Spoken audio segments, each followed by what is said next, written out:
Good morning students. आज हम class 7 का एसएस के अंदर जो पर्यावरण का अध्याय 1 है, अध्याय 1 पर्यावरण वर्कबुक में वो करेंगे। क्रियाकलाप 1, इसमें जैसे पिक्चर दिखा रखी हैं 1, 2, 3 पिक्चर दिखा रखी हैं। क्वेश्चन यही है, ऊपर सौरमंडल के ग्रह तारे के चित्र दिए गए हैं, पहचान कर इनके नाम लिखो। बताओ इनमें से किस पर जीवन संभव है और क्यों। आपने अगर लेसन को पढ़ा है तो आप आसानी से बता सकते हो। जैसे शुरुआत में है सूर्य, उसके बाद है पृथ्वी और उसके बाद है शनि। शनि की जैसे अलग से पहचान है, उसके वलयाकार छल्ले हैं। अब पूछता ये किस पर जीवन संभव और क्यों। इनमें से पृथ्वी पर जीवन संभव है क्योंकि यहाँ जीवन के लिए अनुकूल परिस्थितियाँ पाई जाती हैं। जीवन के लिए जो आवश्यक जल है, वायु है, उचित तापमान है और सारी चीज़ें, भोजन आदि सब कुछ मिलता है। फिर आगे है, सौरमंडल में केवल हमारी पृथ्वी पर ही जीवन के लिए उपयुक्त परिस्थितियाँ हैं। आगे इसने बता दिया कई सदियों में यहाँ जीवन विकसित हुआ और उनमें बहुरूपता आई है। इससे विभिन्न प्रजातियाँ विकसित हुई हैं। हमारे चारों ओर के वातावरण में भी आपको बहुत सी विभिन्नताएँ देखने को मिलेंगी, जैसे पेड़ पौधों में, जीव जंतुओं में, मनुष्यों की क्रियाओं में। अब दूसरा आता है, अपने आसपास के वातावरण में दिखने वाली वस्तुओं का अवलोकन करो और उन्हें नीचे दी गई तालिका में लिखो। ऐसी वस्तुएं जिनमें जीवन है और ऐसी वस्तुएं जिनमें जीवन नहीं है। तो हम मनुष्य, जैसे अपने आसपास पेड़ पौधे, बहुत सारे पशु जैसे गाय, भैंस, घोड़े, गधे जैसे जंतु, विभिन्न तरह के पक्षी, कबूतर, बाज, चिड़िया जो भी हैं, और अन्य विभिन्न प्रकार के कीट आदि। दूसरी तरफ जिनमें जीवन नहीं है, मकान है, पार्क है, इमारतें, पुल, सड़क, television, telephone, refrigerator, car, bike आदि बहुत सारी चीज़ें हैं ऐसे। फिर पूछता है, इन्हें पर्यावरण के किस घटक में रखा जा सकता है, प्राकृतिक, जैविक। तो इनमें से ये चीज़ें प्राकृतिक एवं जैविक दोनों में आ सकती हैं। दूसरे में भूमि, जल, वायु प्राकृतिक हैं, जैविक नहीं है। और मकान है, पार्क है, इमारतें हैं, पुल, सड़क, टेलीविज़न, ये न प्राकृतिक में न जैविक में, ये मानव निर्मित हैं। अब आगे देखिए, ये पिक्चर बना रखी है। इस पिक्चर को आप ध्यान से देखो, इसी से संबंधित है क्रियाकलाप 2, एक्टिविटी 2। एक, इस चित्र को देखकर बताओ कि जैविक जगत प्राकृतिक जगत पर निर्भर कैसे है। तो हम कारण एम है जैसे लेते हैं, ये अपने हिसाब से किया जा सकता है, थोड़ा सा इसमें को बदलाव कर सकते हैं।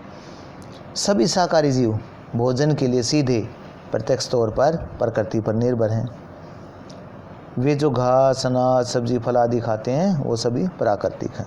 कारण ब में ले लिया हमने, सभी जीवों को जल, वायु, आश्रय प्रकृति से ही प्राप्त होता है।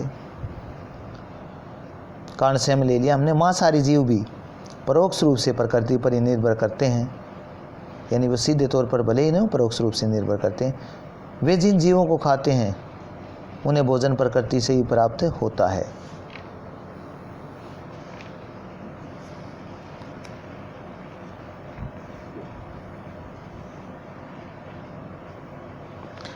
फिर आगे है 2, भौतिक जगत में परिवर्तन से जैविक जगत प्रभावित होता है, कैसे, उदाहरण देकर समझाओ। उदाहरण के लिए भूमि, वायु एवं जल प्रदूषण बढ़ने पर अधिकांश जीवधारियों की जीवन को नुकसान होता है।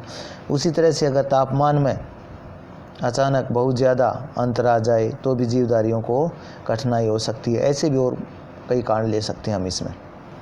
नंबर 3 पे है, निम्नलिखित पर्यावरण के घटकों को प्राकृतिक, मानव और मानव निर्मित प्रकारों में बांटकर लिखो। प्राकृतिक जो प्रकृति ने दिए, मानव में मानव से संबंधित उसकी शिक्षा, समुदाय, सारी चीज़ें, और मानव निर्मित जो मानव ने बनाए हैं। तो उद्योग मानव निर्मित इसने बता रखा है, वायु प्राकृतिक है, शिक्षा मानव आएगा, इमारतें मानव निर्मित, जल प्राकृतिक, सजीव प्राकृतिक, सड़क मानव निर्मित, पार्क मानव निर्मित। यानी कि आपको तीनों में अगर अंतर का पता है, प्राकृतिक क्या होता है, मानव क्या और मानव निर्मित, तो आप आसानी से लिख सकते हैं। क्रियाकलाप 3 नंबर 1, पर्यावरण शब्द से तुम क्या समझते हो? किसी भी जीवित प्राणी के चारों ओर पाए जाने वाले लोग, स्थान, वस्तुएं, प्रकृति को पर्यावरण कहते हैं। हमारे चारों के आसपास चारों तरफ जो कुछ है वो सारा पर्यावरण है। नंबर 2, अगले पृष्ठ पर दिए गए चित्र देखकर प्रमुख मंडलों के नाम लिखो। सथल मंडल, जलमंडल, वायुमंडल। और इन जहाँ ये तीनों एक साथ हैं, तीनों जगह उपलब्ध हैं, वो जीवमंडल होता है।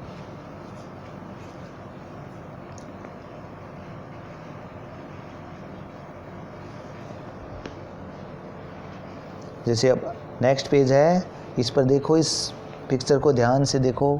इस पिक्चर में एक जगह लिखा हुआ जलमंडल, क्योंकि यह जल ही है सारा। ये देखो जहाँ पर ये बहुत सारे जीव दिखाई दे रहे हैं, सथल मंडल। ऊपर जो बादल हैं, पेड़ हैं, यहाँ पर ये वायुमंडल। नंबर 3, सथल मंडल क्या प्रदान करता है? यह हमें वन, कृषि एवं मानव बस्तियों के लिए भूमि, पशुओं के चरने के लिए घास स्थल एवं खनिज संपदा आदि प्रदान करता है। नंबर 4, जलमंडल का निर्माण किससे होता है? जलमंडल नदी, झील, समुद्र, महासागर आदि जैसे विभिन्न जलाशयों से मिलकर बनता है। फिर 5 है, वायुमंडल का क्या महत्व है? यह सूर्य की झुलसाने वाली गर्मी एवं हानिकारक किरणों से हमारी रक्षा करता है। सभी जीवधारियों को वायु प्रदान करता है। नंबर 6, अगर हम जंगलों को ख़त्म कर देंगे तो कौन सा मंडल सबसे अधिक प्रभावित होगा और क्यों? सथल मंडल, जलमंडल, वायुमंडल तीनों ही बुरी तरह से प्रभावित होंगे, अर्थात पूरा जीवमंडल ही प्रभावित होगा।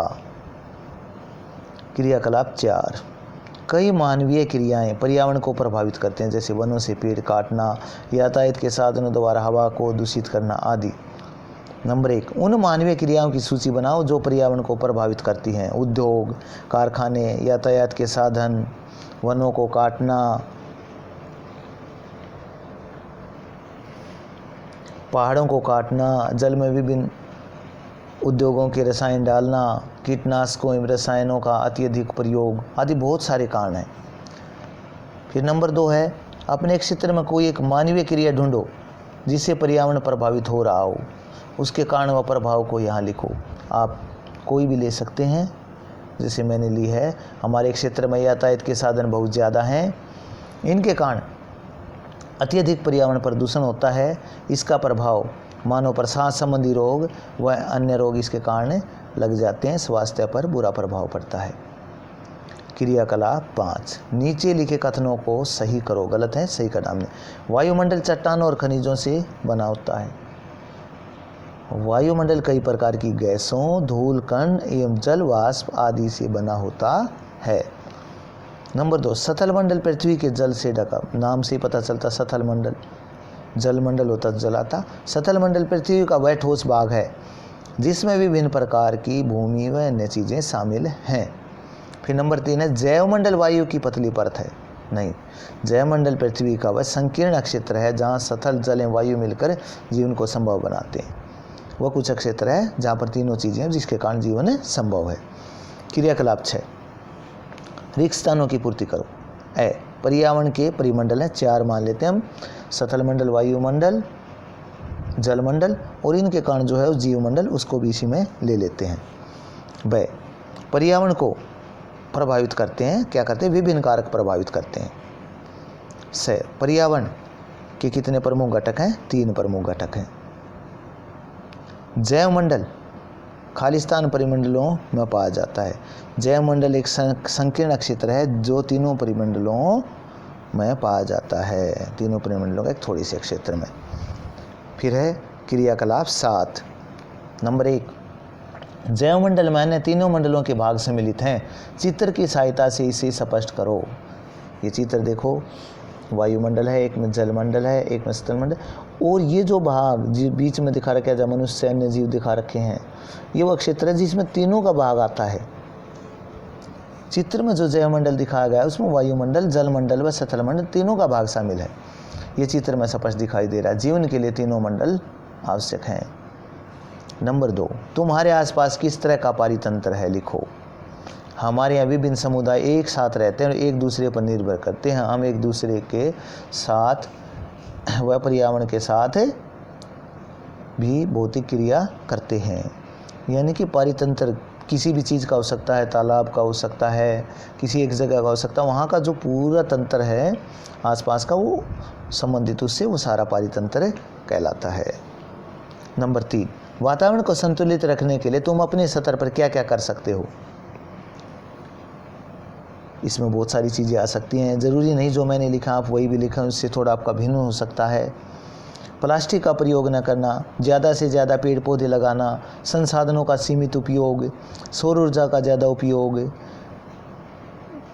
पवन ऊर्जा का ज़्यादा उपयोग, लोगों को पर्यावरण के महत्व के बारे में समझाना, प्लास्टिक व अन्य कचरों को विभिन्न स्थानों से निकालना आदि बहुत सारी चीज़ें कर सकते हैं हम। नंबर 4, हमें विश्व पर्यावरण दिवस किस तरह से मनाया जाना चाहिए।